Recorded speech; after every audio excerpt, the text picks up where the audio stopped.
Boa noite aos nossos telespectadores. Hoje estamos aqui nessa bancada, a TV Litoral Camaragibe, e nessa apresentação aqui vamos hoje ter como temática a questão sindical. Na verdade, damos continuidade ao bloco anterior que tratamos de uma maneira bem sucinta, bem resumida, e falamos a grosso modo. No entanto, hoje a gente vai tratar de alguns aspectos mais detalhados, especificando algumas situações que trata-se das questões nacionais do sindicato brasileiro. E para esse tipo de abordagem, a gente temos hoje aqui o nosso professor Anilson, professor Eduardo, professor Josivan, o Van Lins, como é mais conhecido, e o professor Jailson.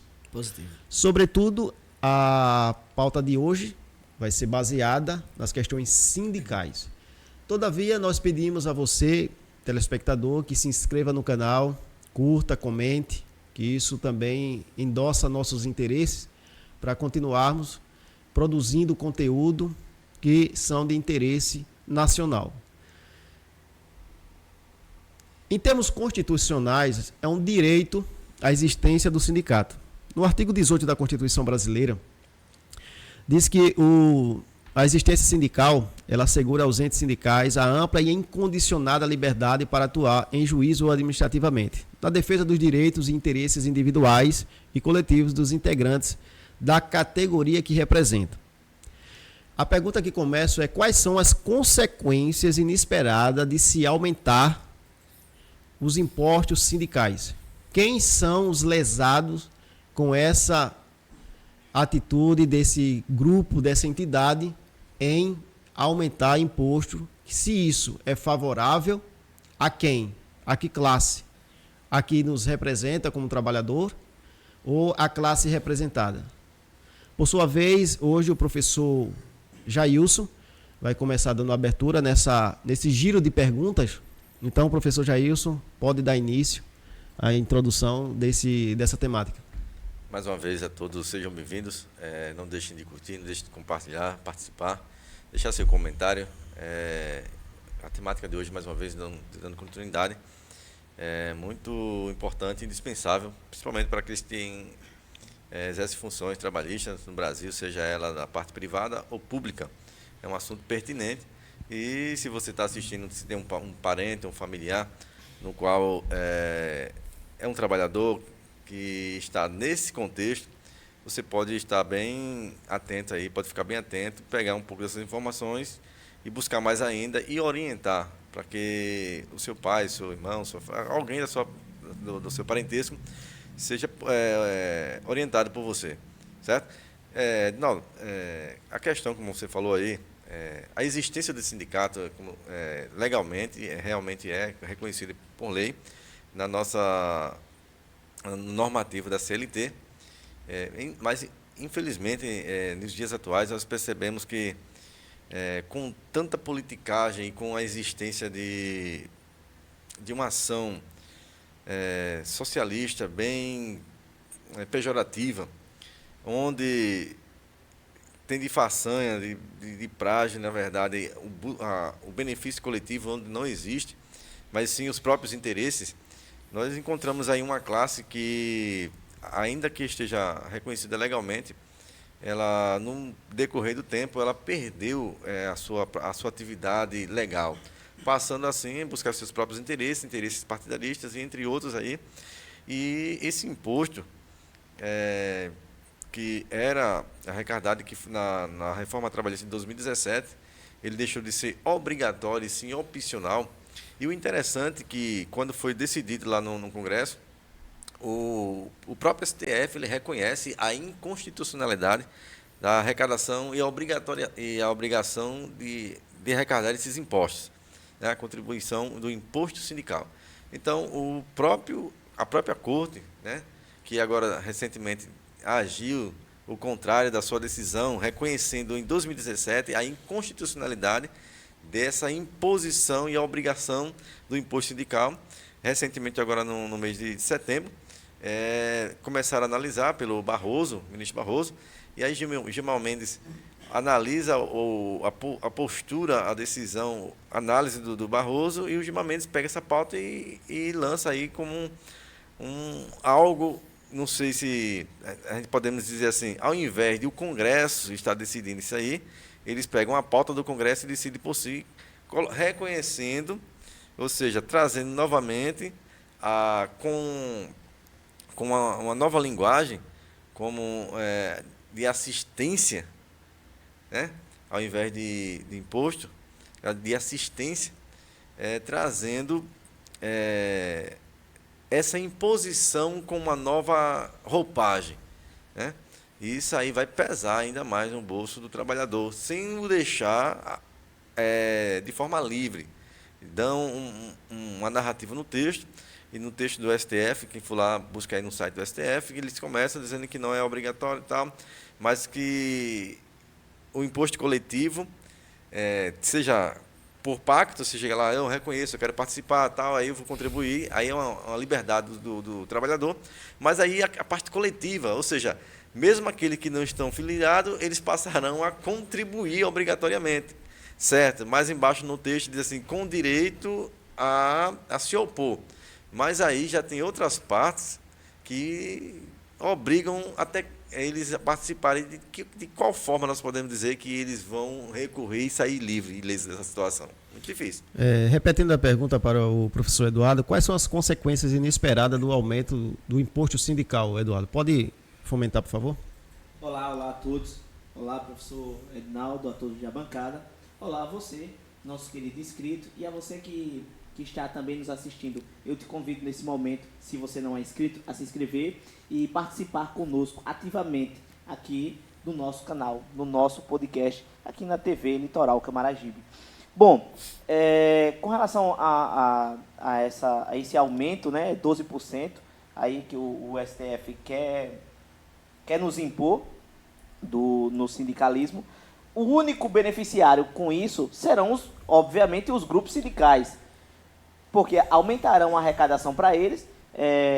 Desde 2017, com a não obrigatoriedade, vem caindo a arrecadação desse grupo, desse setor, e o mais lesado, o grupo mais lesado, será necessariamente o trabalhador, obviamente, que será já ganhamos pouco, já temos vários impostos para pagar, tudo no Brasil é altamente inflacionado, e você retira com maior força agora o dinheiro do trabalhador, aumentando mais um imposto sindical. Olha, eu não vou contra, professor Edinaldo, e os demais colaboradores aqui da bancada, eu não vou contra a existência da instituição... Da entidade em si, sindical. Eu não vou, porque eu vejo o seguinte, há muitos, principalmente aqui no Nordeste, em Alagoas, estamos falando de Alagoas, aqui muito em Alagoas, pessoas analfabetas. E pessoas analfabetas, elas tendem a ser mais vítima que as pessoas normais. Porque, primeiro, ela não conhece de lei, ela não conhece de absolutamente nada. São pessoas, juridicamente e administrativamente falando, inocentes.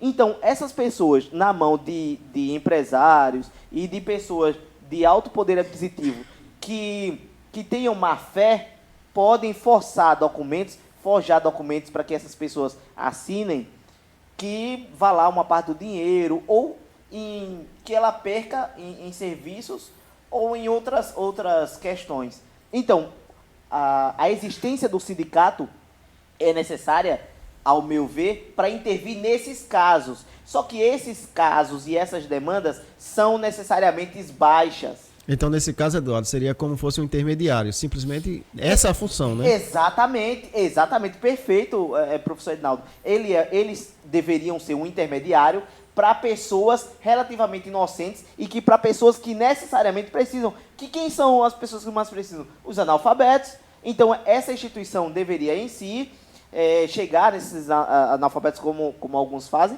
mas que o foco desse pessoal seria os analfabetos para os ajudarem. Ao meu ver, a existência dos sindicatos se resumem absolutamente nisso.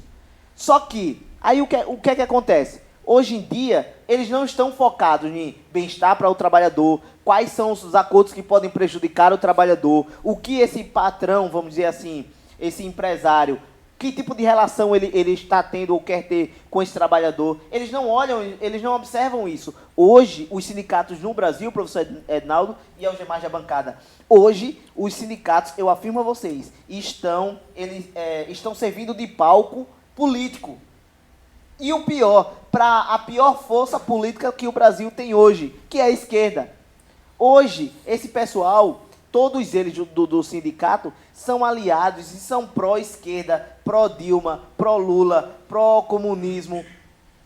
Eles, na prática, atuam não em benefício do trabalhador, mas na prática do sindicato, eles só fomentam o comunismo no Brasil. Aí quando você começa a taxar os trabalhadores e aumentar esse arrecadamento deles, aumentar esse imposto para eles, o que é que vai acontecer? O dinheiro desse camarada vai desvalorizar, o trabalhador vai perder dinheiro, vai perder poder de compra, vai ficar uma classe, se ela já é pobre, começa a se empobrecer bem mais que o normal, começa a entrar em dívidas, vai ser toda uma classe que se é a classe que mais se endivida no Brasil, e depois desse aumento de 12% sobre a renda dele, as dívidas aumentarão. E assim, e sem falar que, se por um lado, o lado do trabalhador terá só e apenas prejuízos e grandes prejuízos, por outro lado, os sindicalistas, o que eles vão ter? Absolutamente bonanças, e não vão ter nada de prática legais para fazer. Esses sindicalistas, a demanda deles continuarão a mesma.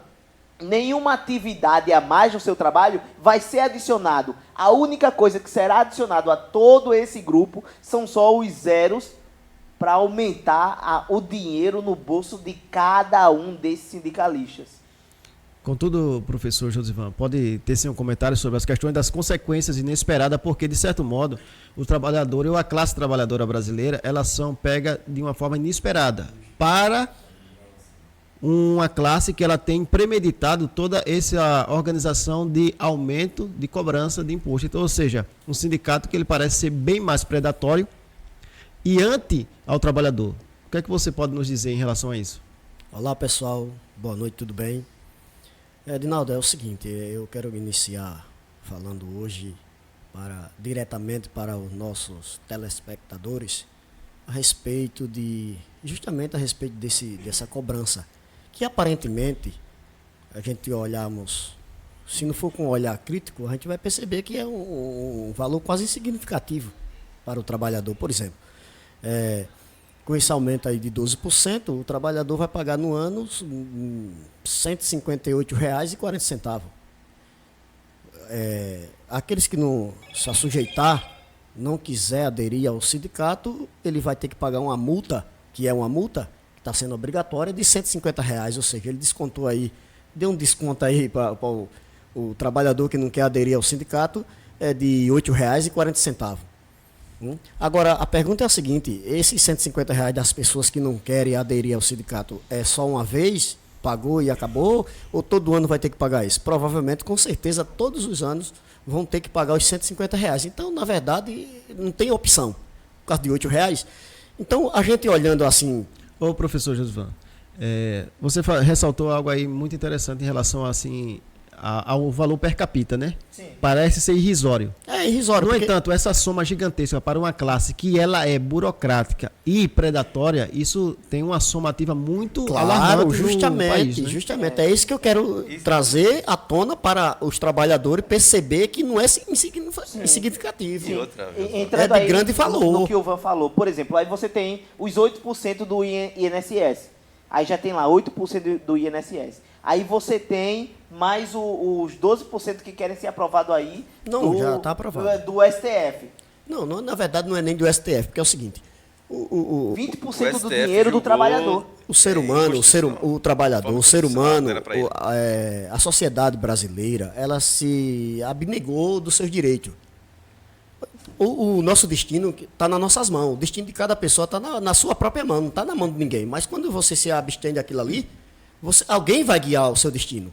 E as pessoas têm segundas intenções. Ele não é fazer o bem. São poucas as pessoas, não vou generalizar, tem pessoas que realmente atende, quer fazer o bem para alguém. Mas é pouco o número, focos aqui, cada ponto ali. Mas na maioria, que são os nossos governantes, o objetivo é justamente fortalecer a sua equipe, seu partido, aquelas ideias que ele defende. Então, veja só, voltando novamente para o cálculo que aparentemente é insignificativo, você vê que é por ano, 150, no mês 12 vezes. 12 meses vai dar o quê aí? Um negócio de, vou arredondar aqui, R$ 15, vou botar assim, R$ 15 por mês. Mas cabe um detalhe, Ivan. Aí veja só, aumentou quanto o salário por mês? R$ 18. Aí vai tirar quanto? 15. O aumento foi de quanto? R$ 3. Meu irmão, aí isso é uma loucura. Agora. E sem falar dos produtos inflacionando, ou seja, o valor do dinheiro, vamos dizer assim, do salário congela todo mês, mas a inflação está todo mês atuando sobre aquele dinheiro. Claro. Então o dinheiro todo mês pode estar perdendo valor e está ali congelado na mão do trabalhador, aquele valor. Ou seja, na prática mesmo, o trabalhador ainda sofre 3, 4, 5 vezes, porque além de ter vamos dizer assim, esse roubo com essa taxação aí, ainda vai ter a inflação atuando no dinheiro dele. Só que isso aí é um ensaio, né? Isso é um ensaio, a gente não estamos profetizando aqui, mas fazendo uma leitura do que está acontecendo, dos fatos, a gente percebe que isso é um ensaio. Vai vir outra coisa, isso é como cozinhar sapo. Ninguém cozinha sapo em água quente. Coloca na água fria, a água vai aquecendo devagarzinho e ele vai gostando da temperatura, se adequando àquela temperatura, quando de repente não tem mais força para sair. E é justamente o que vai acontecer com o trabalhador. Então, em São Paulo mesmo já está tendo greve dos trabalhadores. Já está havendo essas manifestações contra esse valor. Só que a gente observando, a gente percebe que as pessoas culpam muito o STF, mas eu não vejo o STF como culpado disso aí. Eu acho que isso é um conjunto de organização em prol de um objetivo, sim, se ajustar e a lutar contra uma classe acrítica. Veja só, a classe trabalhadora ela é acrítica, não é uma classe crítica atuante. É uma classe que é pega de surpresa exatamente por essas formas de taxações predatórias. O STF ele não é culpado disso. Ele não é culpado. Agora existe um culpado. Primeiro que não é competência dele, não faz parte do escopo dele. Não é atividade dele fazer isso aí.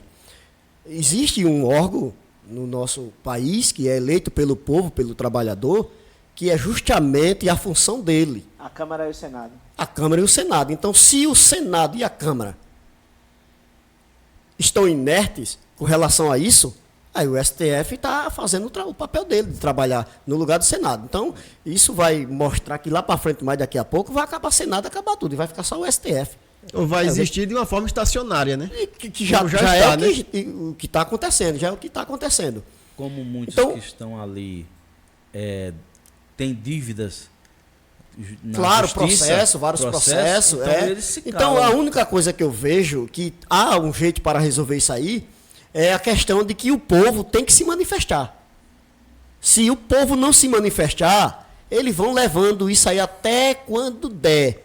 E quando o povo tentar fazer algum tipo de manifestação, já está privado de tudo. E talvez, olhe só que talvez aconteça de que alguém querer se manifestar seja crime. E aí já vai começar a ter um processo para responder, ter que pagar processo, já que está fracionando o salário do trabalhador, ele não vai ter dinheiro, ele não vai querer perder esse dinheiro pagando advogado ou processo, primeiro porque a Defensoria Pública está cheia de processo para resolver. Empilhada lá e já. E não estão dando conta. Então você não vai ter dinheiro para pagar um advogado e aí você vai deixar de mão. Então vai ficar com a mão atada, preso e sem ter o que fazer. Quer dizer, essa é uma visão minha que eu acredito de acordo com o que está acontecendo. A manifestação ela já está sendo penalizada, né? Claro. A manifestação não vai demorar. Ela já está sendo penalizada. Você não pode manifestar. E outra, foi uma decisão de quem? Essa cobrança, esse retorno da cobrança do sindicato, foi uma decisão de quem? Do STF. Então, se eu fizer uma manifestação, eu não estou fazendo a manifestação contra os sindicatos. Eu estarei fazendo uma manifestação contra o STF. Então, isso pode soar anticonstitucional ou antidemocrático. Está entendendo? Então, isso é perigoso. Tem uma estratégia que, assim, inclusive o professor Olavo até falava para o Bolsonaro nos primeiros meses, que era o seguinte: não tente brigar contra instituições. veja algum camarada e comece a tentar enfrentar ou enfrente o camarada. Porque se você falar, por exemplo, a instituição está errada, seja lá qual ela for, o STF, a Câmara, você só vai arrumar inimigos. Pode chegar um momento que até toda a Câmara ou a grande parte do STF vai contra você. Agora, quando você normaliza, põe um nome no problema e você individualiza aquilo, passa a ser uma pessoa, então muitas pessoas podem olhar assim, até os colegas podem olhar e dizer, esse cara aqui do lado também está se excedendo. Mas quando você evoca uma instituição, olha, fique um pouco preocupado, porque você vai estar contra aquela instituição e ainda pode vir outras instituições a favores. Agora, quando você normaliza o problema, seja ele por Alexandre Barroso, seja quem for, Fux, quem for, você tem um inimigo e você pode ver uma arma ou várias armas contra aquele inimigo em si. E aí você pode ir derrubando um por um, sem tocar nas instituições e sem querer granjear inimigos. Que na política, assim, a pior coisa que você pode fazer é granjear inimigos. Em relação ao histórico do sindicato, os sindicalistas, que na verdade não é a classe trabalhadora, mas uma classe que se posiciona como protagonista e representante da classe trabalhadora em si. Ele tem um histórico de greves, são grevistas, e esse histórico de greve, de incitação à greve, isso vai acontecer normalmente através exatamente desse tipo de situação que está acontecendo no Brasil. Provavelmente vai acontecer uma grande greve badernas, que isso também é uma forma de prejudicar as questões econômicas e as questões empresariais. Com esse histórico de greves, de atraso econômico e de desestímulo à economia e de vários acordos que devem ser refeitos no cenário político, seja nacional ou internacional, através dessas consequências que se dão pela questão do posicionamento de aumento de imposto, como está acontecendo atualmente, se caso houver uma reivindicação social, essa reivindicação social, embora seja encabeçada por sindicalista, as greves que serão incitadas por eles também. Então, será que isso não é uma estratégia política, ideológica, de também comprometer a nação economicamente? A maioria dos trabalhadores, ele gosta de greve, que são preguiçosos, entendeu? Eles gostam da greve, eles não querem trabalhar, essa é a verdade. Agora, voltando ao valor significativo, que eu fui interrompido, vocês me deixaram terminar, vou ver se consigo terminar agora. As instituições, os sindicatos do Brasil, eles vão passar a arrecadar bilhões de reais. Imagine que para um só trabalhador, você pode perceber que é quase significativo, 15 reais, mas para eles vai dar em torno de bilhões de reais para essas instituições. Aí a pergunta é a seguinte, esse dinheiro vai ser aplicado em quê?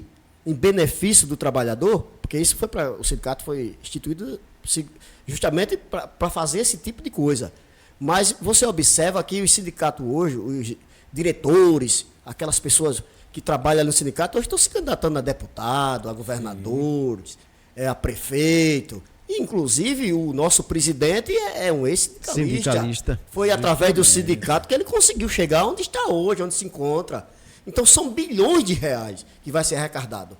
Então, a única maneira que eu vejo, porque quem estuda a história do mundo sabe que essas coisas são resolvidas através de uma revolução. Ou então por meio do voto. Mas no voto, eu acredito que do jeito que está o sistema eleitoral, não há como a pessoa ir de encontro a esse tipo de atitude. Porque, como eu sempre falo em todos os vídeos, vou continuar falando, eu não confio nas urnas, eu não confio nas urnas eletrônicas, entendeu? Eu só confiava se tivesse como provar realmente. Eu não confio. Então, é impossível alguém que tem um pensamento contrário a esse chegar lá. Um ou dois em cidade, né, um deputado ou dois, sempre vai ser a minoria. Então, nunca vão conseguir. Então, isso aí só vai ser feito alguma coisa através de uma revolução. É a única forma que vem colocar abaixo esse tipo de decisões monocráticas, que é justamente do STF. Ainda completando o que o professor Van falou, está perfeito. Esse raciocínio está perfeito. Porque esse pessoal sindicalista e entrando esses bilhões de dinheiro na conta dele e aumentando tanto conta e os bolsos ficando gordinhos, acontece o seguinte, voltando a dizer, os sindicatos, eles têm por função hoje, o objetivo deles é fomentar o socialismo. Então, nada mais normal do que esses camaradas entrarem na política, como o Van falou. Então, se chega mais dinheiro para eles começam a ter mais influência, começam a ter mais recurso, começam a poder viajar mais. O poder de influência e o tentáculo do Estado por meio dos sindicatos aumentando, e essas ideias por trás, essas ideias comunistas por trás também aumentando, essa é a ideia, esse é o objetivo. Esses camaradas, por fim, fazem isso. Não é só e apenas para eles ficarem ricos ou para eles terem um pouco mais de dinheiro. Não só isso. Isso também. Mas um dos objetivos principais é fazer com que essa ideia aí que já mandou tantas pessoas para o cemitério, milhões e milhões de pessoas para o cemitério, o objetivo deles é esse, fazer com que injete dinheiro para os cabeças desse projeto aí de socialista e fazer com que se fomente mais socialismo no Brasil. Esses sindicalistas são agentes do socialismo no Brasil e o objetivo de se aumentar a taxação e a arrecadação é, por final, fazer com que esse tipo de pessoa tenham cada vez mais influência, poder e ocupem esses espaços. Cabe sintetizar aqui rapidinho, quanto a essa porcentagem, ou essa percentagem individual, é o seguinte, esse cálculo, ele não está em cima apenas de um salário mínimo, depende de quanto o servidor, entendeu? O colaborador, entendeu? Ganha. Mas ele é baseado em cima do salário mínimo. Aí é o se seguinte, ganhar 2 ou 3, já vai ser o mesmo 12%. Não. O 12% vai ser, sim, mas não é o 12%, mas não é o mesmo valor de quem ganha o salário mínimo. Porque quem ganha 5 proporcional. mil é 12%. É proporcional, entendeu? De acordo com o salário. Fica bem sintetizado aqui, se alguém estiver ouvindo. Porque aí, aí se você ganha um salário mínimo... Justamente, se for um salário mínimo, vai pagar R$ 158,40. Agora, se você ganha 2 salários mínimos, você vai pagar 300 e assim sucessivamente, é proporcional. Uma questão aqui que o nosso professor Eduardo falou, que eu fico analisando que realmente, hoje ou sempre, é a formação ideológica socialista. Todo esse dinheiro. Então, com todo esse dinheiro arrecadado, vai ter como mandar pessoas para Cuba, para a Rússia, para países comunistas, para serem treinados. E ressaltando também o que o senhor está falando, professor Nilson, e também reinvestir nesses sindicalistas que agora passam também a ser candidatos e a disputar a eleição. Sim, todos esses fundos de recursos do sindicato têm essa finalidade. Justamente, vários parlamentares foram sindicalistas. Quer dizer, o sindicato é um trampolim para...